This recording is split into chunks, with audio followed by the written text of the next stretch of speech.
Olá pessoal, eu sou André Lucena, criador da Lucena Assessoria Jurídica, e eu tô aqui para trazer para vocês conteúdo jurídico sem gravata e em português.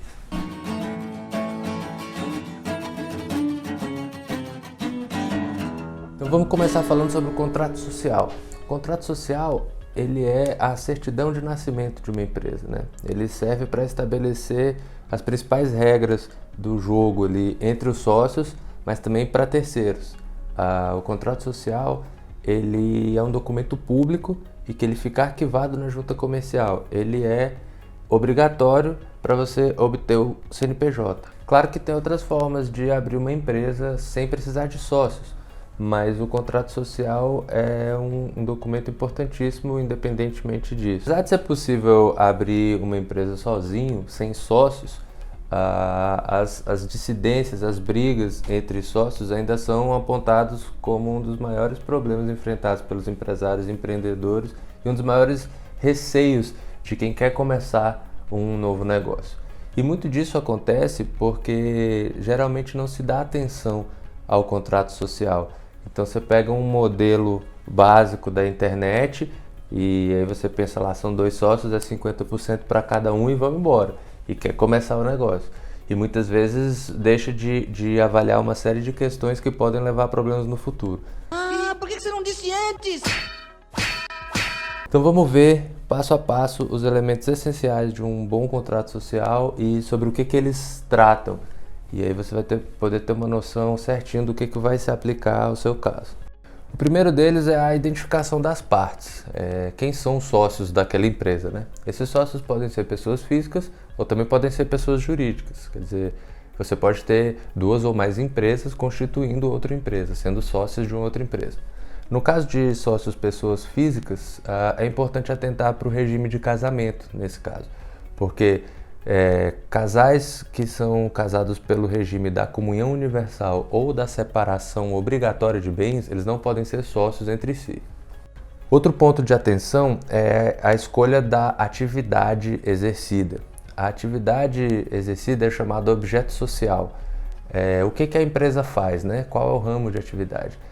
Existe um cadastro, que é a Classificação Nacional de Atividades Econômicas, o CNAE, que descreve todas as atividades econômicas e você tem que enquadrar a atividade da sua empresa em um dos itens do CNAE. Por quê? Determinadas atividades não podem ser exercidas por determinados tipos de empresa. Por exemplo, um MEI, o microempreendedor individual, ele pode ter um CNPJ, mas ele não pode exercer algumas atividades.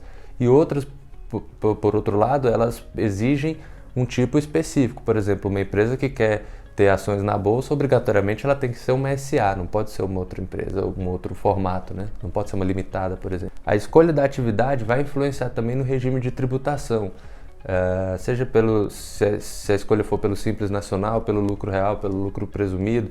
Cada tipo de regime de tributação vai incidir de forma diferente de acordo com algumas atividades, ou seja, algumas atividades têm critérios específicos, alíquotas específicas, formas específicas de calcular os impostos. Então, você tem que ter um planejamento muito claro de como vai ser exercida essa atividade para que você possa combinar, conversar com o seu advogado e ele te orientar a melhor forma societária e o melhor regime de tributação para aquela atividade. E consequência disso também é a escolha do tipo societário, né? Se você vai ter uma limitada, uma SA, uma Eireli, cada tipo de empresa tem suas características, suas particularidades e pode ser mais útil para uma atividade ou outra. Eu vou fazer um outro vídeo explicando exatamente a diferença e quais são as particularidades de cada um desses tipos de empresa, mas aqui a gente vai se até aos itens do contrato social. Outro ponto obrigatório no contrato social é a definição da participação societária. O que é isso? Seria, a grosso modo, quantos por cento cada sócio tem da empresa. Mas, na verdade, não é da empresa em si, é do chamado capital social. O capital social é a união dos bens, dos direitos, dos valores, dos ativos que os sócios uniram ali para dar prosseguimento ao seu negócio, para executar a sua atividade. A participação societária ela pode refletir diretamente em dois aspectos principais. O primeiro, a tomada de decisões, e o segundo, a distribuição dos lucros e das perdas. Mas isso não é uma regra assim clara, estanque, por exemplo, quem tem 60% da empresa vai decidir tudo, vai ter maioria, e quem tem menos por cento da empresa vai receber menos lucros. Não necessariamente, tá? Todos esses ajustes podem ser pormenorizados, detalhados em um outro contrato que é o chamado acordo de sócios. Diferentemente do contrato social, o acordo de sócios é um documento privado, então ele é um instrumento mais adequado para tratar de questões mais sensíveis em relação aos sócios. O contrato social tem que prever que os sócios vão deliberar num acordo de sócios sobre a distribuição dos lucros de forma desigual. Então tem que ter a previsão no contrato social para que permita que os sócios deliberem sobre isso num acordo de sócios. O contrato social também tem que trazer as regras para deliberações especiais, por exemplo, para vender imóveis ou para dar bens em garantias. A regra geral é que o administrador, que também é escolhido e identificado no contrato social, possa assinar pela empresa. Mas os sócios têm que definir quais são os limites dessa atuação do administrador. Eles podem decidir, por exemplo, que a administração vai caber a um sócio só, ou o conjunto de dois, ou o conjunto de mais sócios, ou que todos os sócios tenham que assinar, apesar dessa não ser uma boa opção, mas é possível. Então, os sócios podem escolher para deliberações importantes que, por exemplo, a venda de um imóvel seja feita somente com a assinatura da maioria dos sócios, ou com um determinado grupo, ou por um determinado sócio que vai ser responsável por aquilo. Essa deliberação tem que estar no contrato social justamente por ser um documento público de conhecimento de terceiros, para que quem venha a fazer um negócio com essa empresa possa ter essa segurança de que está negociando com a pessoa certa, com a pessoa que tem poderes para aquilo. Outro assunto importante de tratar é o prolabore. O prolabore ele é uma remuneração que pode ser paga ao administrador ou aos sócios em razão de alguma atividade que eles estejam desempenhando, ou pura e simplesmente diante da capacidade da empresa de remunerar mensalmente ou semanalmente, ou como os sócios decidirem, os seus membros. É importante separar aqui que prolabore não é lucro, não é um dividendo, não é um resultado da empresa, é uma remuneração. E por isso incide imposto de renda e as contribuições previdenciárias, diferentemente dos lucros e dividendos. E um último ponto que é importantíssimo, que é o critério de avaliação da empresa para fins de retirada de sócios. O direito de retirada de sócios é um direito pessoal que cada sócio tem, independentemente de qualquer ajuste. Afinal de contas, ninguém é obrigado a se associar ou a permanecer associado.